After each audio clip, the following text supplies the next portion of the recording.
एक बार एक जवान आदमी महात्मा बुद्ध के पास आया और बोला, आप मुझे ऐसी शिक्षा दें कि मैं आपके दिए हुए ज्ञान को आसान भाषा में समझ सकूं। बुद्ध ने उस आदमी से पूछा, क्या तुम्हारा कोई बेटा है? आदमी ने कहा, हां, मेरा बेटा है। बुद्ध ने फिर पूछा, क्या तुम्हारे भाई का कोई बेटा है? आदमी ने कहा, हां, मेरे भाई का भी बेटा है। बुद्ध ने फिर पूछा, क्या तुम्हारे पड़ोसी का भी कोई बेटा है? आदमी ने कहा, हां, मेरे पड़ोसी का भी बेटा है। बुद्ध ने कहा, क्या कोई ऐसा इंसान है जिसे तुम खुद जानते हो? क्या उसका भी कोई बेटा है? आदमी ने कहा, हां, उसका भी बेटा है। फिर बुद्ध ने पूछा, अच्छा बताओ, अगर तुम्हारे बेटे की मृत्यु हो जाए तो तुम्हें कितना दुख होगा? आदमी ने कहा, बुद्धा, मैं आपको नहीं बता सकता कि मैं क्या करूंगा। मेरी तो दुनिया ही खत्म हो जाएगी। मैं खुद मर जाऊंगा उसके बिना। मैं अपना जीवन अपने बेटे के बिना सोच ही नहीं सकता। बुद्धा ने आगे पूछा, अगर तुम्हारे भाई के बेटे की मृत्यु हो जाए तो तुम्हें कितना दुख होगा? आदमी ने कहा, मुझे बहुत दुख होगा, लेकिन उतना नहीं जितना मेरे खुद के बेटे के मरने पर होगा। बुद्धा ने आगे फिर पूछा, अगर तुम्हारे पड़ोसी के बेटे की मृत्यु हो जाए तब तुम्हें कितना दुख होगा? आदमी ने कहा, मुझे तब भी दुख होगा, लेकिन मेरे भाई के बेटे की मृत्यु से कम होगा। भगवान बुद्ध ने फिर पूछा, अगर किसी अनजान व्यक्ति के बेटे की मृत्यु हो जाए जिसे तुम जानते तक नहीं थे, तब तुम्हें कितना दुख होगा? उस जवान आदमी ने कहा, तब मुझे बिल्कुल दुख शायद नहीं होगा, क्योंकि मैं तो उसे जानता तक नहीं। फिर बुद्ध ने पूछा, अब यह बताओ, हमारा दुख किस पर निर्भर करता है?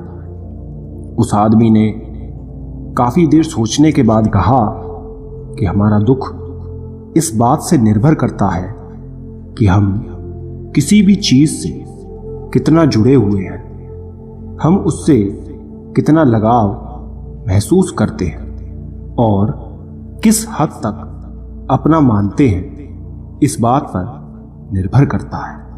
बुद्ध ने कहा, बहुत बढ़िया। बुद्धा ने फिर उस आदमी से पूछा, अच्छा, अगर तुम अपने बेटे को समंदर के किनारे ले जाओगे तो क्या वो उसकी रेत से नहीं खेलेगा? आदमी ने कहा, हां, बुद्धा बिल्कुल खेलेगा। बुद्धा ने फिर पूछा, अगर समंदर से आने वाली लहरें तुम्हारे बेटे के बनाए घर को तोड़ देंगी तो क्या वो रोएगा? आदमी ने कहा, हां, वो तब रोएगा।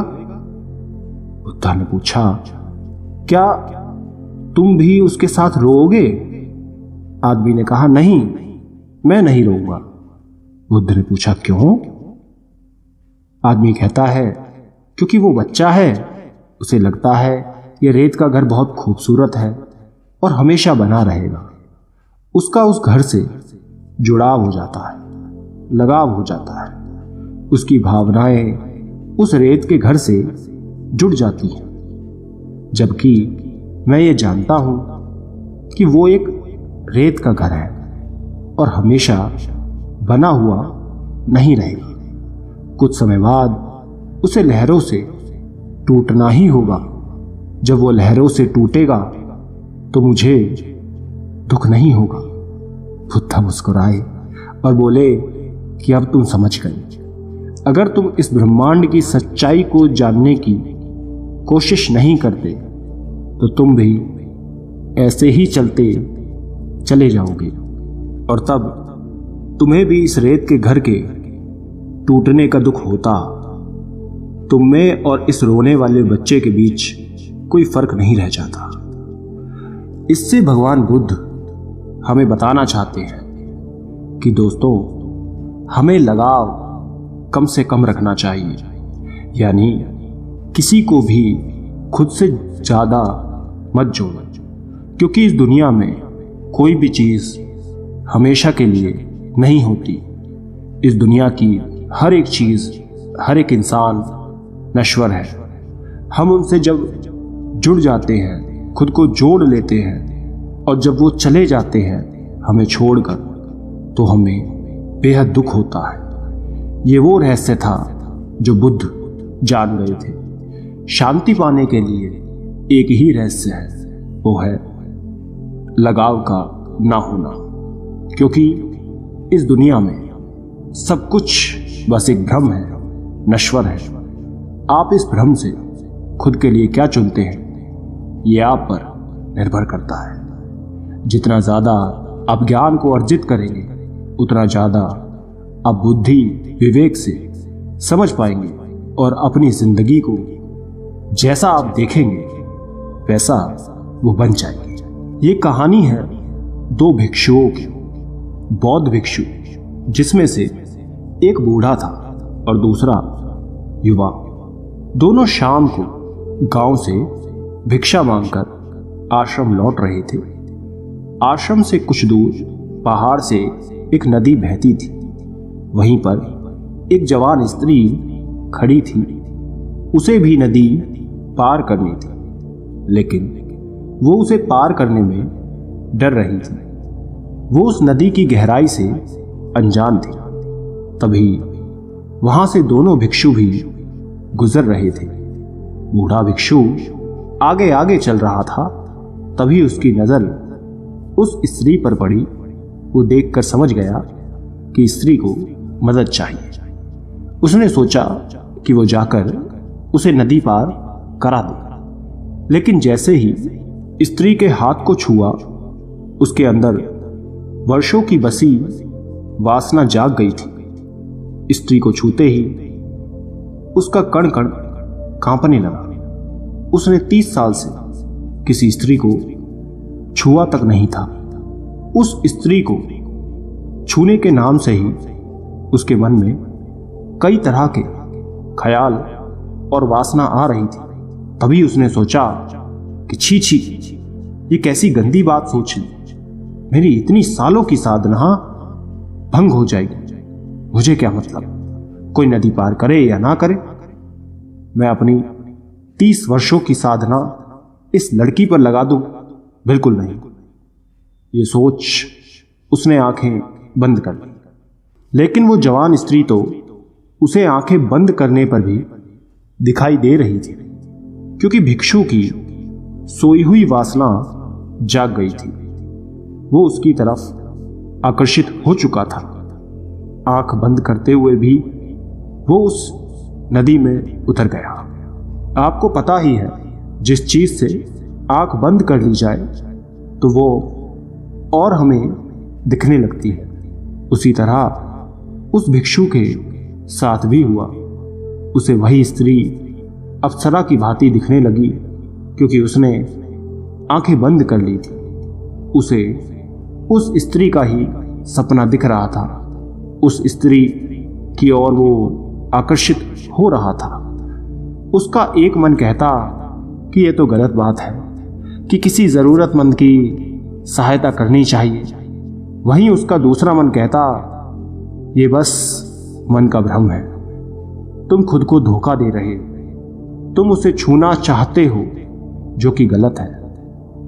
हम साधु का जीवन अलग होता है। साधुओं के लिए स्त्रियां केवल एक समस्या है। नदी के घाट पर उस साधु का मन अशांत रहता है और वो दो हिस्सों में बट जाता है। एक तरफ उसका मन उसे उस लड़की की तरफ आकर्षित करता है, वहीं दूसरी तरफ उससे दूर जाने की सलाह देता है। उस लड़की को जो वहां खड़ी है, उसे कुछ पता नहीं होता कि उस साधु के मन में क्या चल रहा है और क्या नहीं। वो तो मदद के इंतजार में किसी का इंतजार करती है ताकि कोई उसे नदी पार करा दे। बूढ़ा भिक्षु आगे निकल जाता है। तभी उसे ख्याल आता है कि उसका साथी पीछे छूट गया है। कहीं वो उस स्त्री को नदी पार कराने की भूल ना कर दे। वो तुरंत वापस जाता है, ये सोचकर कि मैं पहले ही उसे सचेत कर देता हूं। लेकिन जब वो पहुंचता है तब तक देर हो चुकी होती है। वो देखता है वो जवान भिक्षु उस स्त्री को कंधे पर बैठाकर नदी पार करा रहा होता है। ये देख बूढ़ा भिक्षु पूरी तरह जल जाता है। उसके मन में अलग अलग भावनाएं आने लगती हैं। वो सोचता है कि इससे अच्छा तो मैं ही इसे नदी पार करा देता। लेकिन वहीं दूसरे पल उसे ख्याल आता है कि ये कैसी पागलपन वाली बात है। मैं उस औरत को अपने कंधों पर लूं, 30 साल की अपनी साधना नष्ट करूं, कभी नहीं। गंदगी का ढेर है औरत का शरीर और उसे मैं अपने कंधों पर लूंगा। लेकिन वहीं दूसरी तरफ उस युवा भिक्षु को स्त्री को कंधों पर उठाया देख आग बबूला हो रहा था।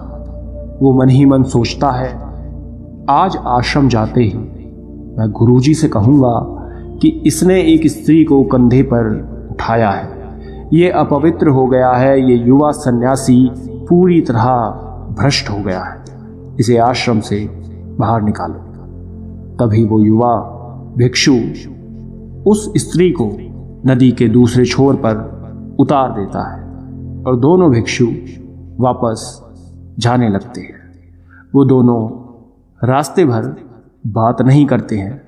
जब दोनों भिक्षु आश्रम के पास पहुंचते हैं तब बूढ़ा भिक्षु कहता है, याद रखना, मैं गुरुजी से कहूंगा कि तुम अपवित्र हो चुके हो। तुमने उस जवान स्त्री को कंधे पर क्यों उठाया? ये सुन युवा भिक्षु चौंक जाता है और कहता है, स्त्री? उसे तो मैंने नदी किनारे उठाया था और वहीं छोड़ भी दिया। लेकिन ऐसा प्रतीत होता है कि आप उसे अभी भी ढो रहे हैं, जबकि आपने तो उसे उठाया भी नहीं था। फिर भी आप उसके बारे में सोच रहे हैं। आपके दिमाग में वही है। मैं पिछले कुछ देर से देखकर सोच रहा था कि आप किसी ध्यान में खोए हुए हैं, लेकिन आप तो उस औरत को नदी पार करा रहे थे अपने मन ही मन में। दोस्तों, इसी तरह से हम उन्हीं पुरानी बातों को, चीज़ों को ढोते रहते हैं, जो गलतियां हम करते हैं, जिनको लेकर हमारे अंदर लड़ाई चल रही होती है और हमें मालूम तक नहीं होता कि हम पुरानी मानसिक सोच को लेकर चल रहे हैं। हम ये देख ही नहीं पाते कि हमारे साथ क्या चल रहा है। अगर आपको आगे बढ़ना है, ऊपर उठना है, तो खुद को जितना हल्का कर सको उतना हल्का करो। हम सब अपने आप को दबा रहे हैं। वो दबा हुआ घाव पीड़ा देता है। उस घाव के कारण हमें वो चीज़ें दिखाई देने लगती हैं जिनकी लड़ाई हमारे भीतर चल रही होती है। सारा संसार दर्पण मात्र बन जाता है। ये दमन की लंबी धारा, ये दबाव हमारे व्यक्तित्व को तहस नहस कर देता है। इसने जीवन के सारे सूत्रों को जहर से भर दिया है, जो हमें बर्बाद कर देते हैं। इसलिए हम आपसे कहना चाहते हैं कि खुद को हमेशा दबाव से बचाएं, हल्का बनाएं, खुद को ऊपर उठाएं, क्योंकि दमन से भरा हुआ इंसान खुद को कभी जान नहीं पाता। वो रुक जाता है, थक जाता है, बैठ जाता है, आपको आगे बढ़ने नहीं देता, वहीं रोकता है। इसलिए खुद की भावनाओं और विचारों को दबाने से बचना चाहिए, क्योंकि इनके दबने तक एक समय आने पर भवंडर बन जाता है। सवाल ज़्यादा देर खुद के मन में रहे तो बवाल बन जाते हैं। जो आपके अंदर अशांति, हीन भावना पैदा करते हैं। इसलिए अगर आप वर्तमान में, आज में रहना चाहते हैं तो आज के पलों में खुश रहें, पुरानी बातों को भूलें। दूसरों के सामने अच्छा बनने के लिए खुद को दबाओ मत। आप जैसे हो ऐसे बनकर रहो, क्योंकि आप जैसे हो अच्छे हो। धन्यवाद।